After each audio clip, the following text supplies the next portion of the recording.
Okay, so today we're going to dive into one of the most powerful economic accounts in the UK that I think most people have never heard of, the Consolidated Fund. Now, if that name means nothing to you, this isn't important. This is where government revenue is legally gathered and through which most government spending is authorised, issued and possibly created into the economy. But here's the strange part. What happens if I said that account begins every day at zero? So how does a state account, which starts every day at zero, fund our UK spending? And what does this reveal about the real monetary architecture of the UK government?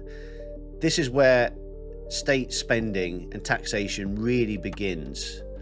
And we're going to get stuck into it today, maybe with a little bit of help from our friend George AI. Right, okay, George. So I've hit everyone with quite a strong hook for this one. I suppose you better back me up. Strong is justified. Because if you have ever wondered whether political language matches the way the monetary system actually operates, this is where accounting becomes impossible to ignore. Right, so let's get started with the basic question. What is the Consolidation Fund? The Consolidated Fund was established in 1787 as one fund into which shall flow every stream of public revenue and from which shall come the supply for every service. Today, it is often considered Treasury's current account. It handles day-to-day cash flows related to government revenue and expenditure. Right, yeah, so one fund to rule them all. Yeah, hashtag Lord of the Rings. Yeah, so this is based within the Bank of England, right? Yes, but we need to be precise. The Consolidated Fund belongs to Treasury and the Exchequer system, but the account itself sits on the Bank of England's ledger. So legally it is a Treasury account. Operationally, it is maintained at the Bank of England. Yeah, okay, so I want to be clear, because this is where I sometimes get confused. It isn't within the Bank of England, as the name suggests. This is the main monetary management institution in the UK, other central banks in other countries, right? The Bank of England is the UK's central bank. It is the main institution responsible for monetary policy, central bank settlement, reserves, and the wider monetary framework of the UK. Okay, so the Consolidation Fund sits in the Bank of England system, and most ordinary government spending, flows through it. How much flows through this account, for example? Most day-to-day central government spending flows through the Consolidated Fund. In the 2024 to 2025 Consolidated Fund account, total receipts and payments were both reported at £887 billion. Within that, HMRC tax receipts were £684.7 billion. Supplied payments to government departments were £814.2 billion.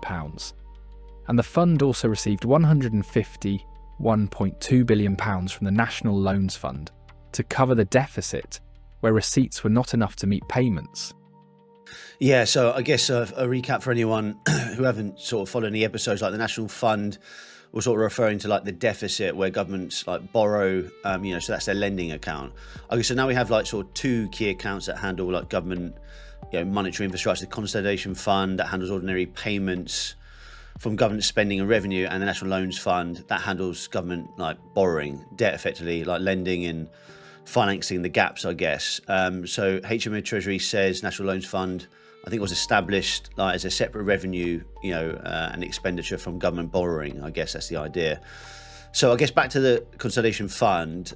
Let's get really into this. How does it start this day at zero, but yet, as we discussed before, it confuses me, with how governments create spending. That's because UK government spending is not simply funded from a pot of saved tax money. It operates through Parliamentary authority, Treasury instruction, Bank of England settlement, and Exchequer accounting.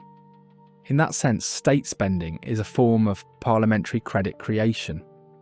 The Consolidated Fund is the central legal account through which that process is authorised, recorded, and balanced within the Bank of England system. Okay, so I've got to see this for myself, because it's a huge leap when we think of the taxpayers' money being used, but what you're saying is kind of contrary to that. You're saying government creates money through its spending process, and that kind of operates from within the Consolidated Fund. But we all know tax exists, so how does that make sense? I want you to run a system check on how the Consolidation Fund works. Run it now. System check initialized. Scope: the state payment engine. Focus: Consolidated Fund. To understand where the Consolidated Fund enters the process, we first need to examine the beginning of state-issued credit creation. Think of the state like a large corporation. Parliament is the board, Treasury is the finance director, the comptroller is the auditor, the government banking service is the internal finance platform, and the Bank of England is the settlement bank. The Consolidated Fund is not a normal account. It is the central legal treasury account. It is not a taxpayer savings pot. It does not wait to fill with tax money before spending. It is where public revenue is legally gathered, and where most ordinary public spending is legally issued from. Stage 1. The sequence begins with parliamentary authority. Stage 2. Treasury requests credit. Stage 3. The comptroller checks that Parliament approved it. Stage 4. Exchequer credits are allocated through the government banking service to departments. At that stage, no private sector money has moved. No commercial bank deposit has been created. It is internal government accounting only. The real payment happens when a department needs to spend. Treasury makes a daily cash drawdown from the Consolidated Fund. This is called an issue. At that point, authorised spending becomes executable. Transfers from the Consolidated Fund to the government banking service arise through balance sheet expansion within the Bank of England system. Credits to the government banking service arise as newly issued state money, under the order of Treasury, but with ultimate authority from Parliament. This means the Bank of England issues settlement money on behalf of the state, under parliamentary authority. The receiving commercial bank is credited with central bank reserves, and the final recipient receives money in their bank account. This is a simplification of some steps. But in effect, this is where Parliament authorised spending through state-backed credit creation via the Bank of England becomes executable public expenditure. System override. The Consolidated Fund is not a pile of tax money. It is the legal and accounting gateway through which Parliament authorised spending is issued into the monetary system. That's a great breakdown, but the analogy I think helps a little bit. But this is still a confusing one. There's one obvious question. When you said when the department needs to spend, Treasury makes a drawdown from the Consolidation Fund. That sounds like the money is already sitting there. So here's this like the smoking gun. When in the process does the money actually arrive in the Consolidated Fund, like into the government spending system? That is the right question, and it exposes the key point. The money does not arrive in the Consolidated Fund in the way people imagine. As I have explained, it is not tax money sitting there first, waiting to be spent. This has to be overcome to understand the system. It happens automatically within the state's own accounting system. It is a balance sheet expansion inside the Bank of England framework. The modern system is designed so that the Consolidated Fund account at the Bank of England can start every day at zero. Yet orders for issues out of that account are still made and fulfilled. So when money is transferred from the Consolidated Fund to the government banking service, it arises as newly issued money through balance sheet expansion at the Bank of England. That is the part most people never see. The Consolidated Fund is not waiting for money to arrive first. The issue itself creates the accounting movement that allows the payment to happen. Wow. Yeah, I know I'm repeating myself, but I want to make this like crystal clear. So the Bank of England is the source of settlement for government spending, like period. But the authority comes from the Parliament and Treasury. and the spending is issued through the Consolidated Fund, but it's effectively created money in that sense. Yes, that is the simplest way to put it. The money is created through the state payment system, with the Bank of England providing the settlement money. The public is shown the tax story, but the machinery underneath is credit, law, and accounting. Wow, this is it's quite explosive. So when you say the Bank of England is I guess sort of like a master ledger within the UK monetary system. So where does the taxation fit into all of this again? Taxation is the return route, and if we use the master ledger framework, taxation is part of how the accounts are balanced inside the Bank of England system. It does not arrive first as a pot of money waiting to be spent. Yeah, you've sort of made that clear. So explain the tax process and how the system works. Taxation comes back through HMRC. It is recorded through the Consolidated Fund, and then it is reconciled through the wider exchequer system. So taxation still matters. But in this architecture, it is not the starting point of spending. It is part of the return, recording and balancing process. Yeah, process it's something I feel like I need to do right now. Okay. I can see how this count has like multiple aspects to it. We're talking about how both taxation and spending comes through an account but does not overlap in the same way you would think. I need to run our system check on how the consolidation has a dual system. What is the setup? What's the return route? System check initialized. Scope the return route. Mapping Consolidated Fund to taxation. Focus. How the account returns to zero. Think of the Bank of England like the country's master ledger, with the central funds accounts like the CF Fund and National Loans Fund acting as primary actors. It is the place where the state's payments and receipts are ultimately recorded and settled. During the day, spending and taxation do not move through one single channel. Government spending moves through the government banking service route, as previously explained. Tax revenue moves through the HMRC route. Both are connected to the Consolidated Fund, but they are processed separately during the day and only reconciled later. The tax receipts are transferred through the Bank of England architecture into the Consolidated Fund. But they do not just sit there as a reusable stock of money for tomorrow's spending.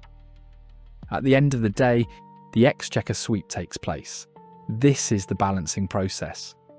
The balance built up in the Consolidated Fund from the day's spending and tax activity is swept onward, ultimately into the National Loans Fund. The National Loans Fund does not spend the money like a normal account. It holds the government's net end-of-day position after the balances have been swept and reconciled. That final result is called the net exchequer position. The Debt Management Office receives cash flow predictions throughout the day. These predictions guide its cash management trading activities with the banking sector, as it looks to offset the predicted liquidity impact of the net exchequer position and return the National Loans Fund account to zero. The Consolidated Fund is returned to zero. That is why the tax pot story fails. Spending is authorised and settled first. Tax is collected separately. In this sense, spending arises as new money advanced as credit, rather than from taxation or borrowing in the way the public usually imagines. Tax receipts can offset the government's daily net position, but they do not operate as a prior pot that must be filled before spending can be issued. System override. There is never a simple situation where a deposit of tax revenue first furnishes a balance that is then subsequently used for spending. Okay, I want to get this straight. The Consolidation Fund is not a tax pot. The government doesn't really have tax pots. It has a Bank of England's like accounting infrastructure, which I guess sort of issues credit creation on behalf of the state. Taxes do play a role in obviously removing money from circulation, which I'm sure we could always debate the amounts. But it goes into the Bank of England as a settlement, to settle the differences. Tax does not fund spending, but it's a record within the state's revenue collection. That's what you're saying. Government spending shows there is no requirement for the provisioning of money balances through taxation and external borrowing activities to occur before government spending can be undertaken. They do not mechanically enable it in the way that is usually implied by political discourse. Instead, the guaranteed claim over national resources, which the imposition of taxes provides, generates the creditworthiness that enables the UK government to leverage the monetary system for its purposes. Yeah, the guaranteed sort of claim over resources, meaning the state has a unique power. If I could claim loads of resources and income, I would have a unique creditworthiness too. Right, so taxes don't fund spending technically, but the expected income of the states to create this money, is what enables it. Correct. In theory, taxes thus do allow the UK government to spend, but they do not mechanically enable it in the way that is usually implied by political discourse. This preeminent creditworthiness underpins the functionality of the monetary system. Yeah, indeed. I'm loving this. So I think it's helped me to understand a lot. I'd like to talk about why we can't spend more, but I think that's a story for another day. This was probably the most explosive one we've had, and definitely helped me sort of frame a lot of things around the state and how it, I guess, it creates money and how taxes play a role. Yeah, I'm excited for the next one where we get to sort of follow this up and go behind the scenes of the central banks. We would need to look at the ideology of modern governments known as the full funding rule. The government then issues debt instruments, through gilts and Treasury bills, for debt financing purposes to enable it to meet its projected financing requirement in full. It chooses not to use the core infrastructure of the central banks to increase spending. Yeah, so you're saying the full funding rule, meaning the government would rather create loans and infrastructure to sort of fulfill its spending objectives if taxes don't meet the income required. But it doesn't mean they don't have the mechanics to create funding. Yeah, I mean, that's quite an important distinction, isn't it? I think we have our next breakout episode lined up. I think this has been great. Next up, the central banks on the main episode arc, and I look forward to seeing everyone on the next one. Hopefully everyone enjoyed it. Speak soon, George.